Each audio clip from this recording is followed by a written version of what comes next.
ডিসেম্বরের আগে সংসদ নির্বাচনের রোডম্যাপ চাইবে বিএনপি। এজন্য শিগগিরই প্রধান উপদেষ্টার সাক্ষাৎ চায় দলটি, এমনটি জানিয়েছেন স্থায়ী কমিটির সদস্য সালাউদ্দিন আহমেদ।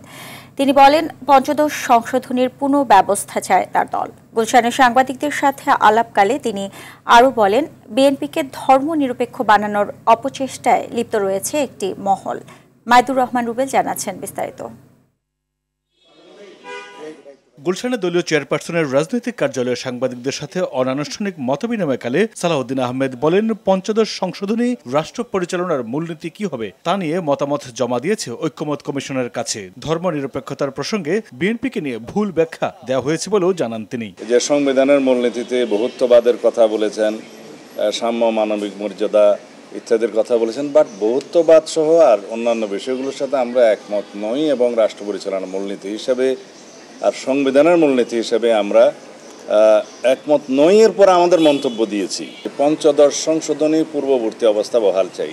আগামী নির্বাচন নিয়ে ধোঁয়াশা তৈরি হয়েছে দাবি করে তা দূর করতে অন্তর্বর্তী সরকারকে উদ্যোগী হতে হবে বলে জানান বিএনপির এই নেতা। প্রধান উপদেষ্টার কাছে সুনির্দিষ্টভাবে আগামী জাতীয় সংসদ নির্বাচনের জন্য ডিসেম্বরের আগে একটা রোডম্যাপ অবশ্যই আমরা চাইব, যাতে উনি ক্লিয়ারলি জাতির সামনে যথাযথ প্রক্রিয়ায় উপস্থাপন করেন, যাতে জাতির মধ্যে যে একটা অনিশ্চিত স্থিরতা ভাব আছে এবং রাজনীতির মধ্যে একটা স্থিতিশীলতা আসে। অনির্বাচিত ব্যক্তিদের দ্বারা রাষ্ট্র পরিচালনা এবং রাষ্ট্রের গুরুত্বপূর্ণ পদাবলিতে পদায়ন করে, এগুলো যদি হয় তাহলে আর এক্সিকিউটিভ এবং লেজিসলেচারের কোনো গুরুত্ব থাকবে না।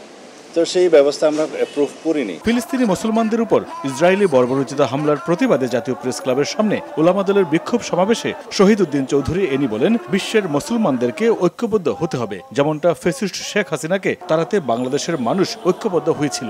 জাতিসংঘ, বিশ্ব বিবেক, মুসলিম উম্মাহ, পচ্ছুরা, পরাশক্তি সবাই মিলে এক বাক্যে একযোগে প্রতিবাদকে আরো কড়া করতে হবে এবং ইসরায়েলকে নিষিদ্ধ ঘোষণা করতে হবে। অবিলম্বে জাতিসংঘকে এই গণহত্যা বন্ধের উদ্যোগ নেওয়ার দাবি জানান তিনি। একই সাথে বৃহস্পতিবার বিএনপির বিক্ষোভ কর্মসূচির মাধ্যমে প্রতিবাদ আরো জোরদার করা হবে বলে মনে করেন এনি। অবিলম্বে সমস্ত হত্যাযজ্ঞ বন্ধ করে দাও। মাইদুর রহমান রুবেল, RTV, ঢাকা।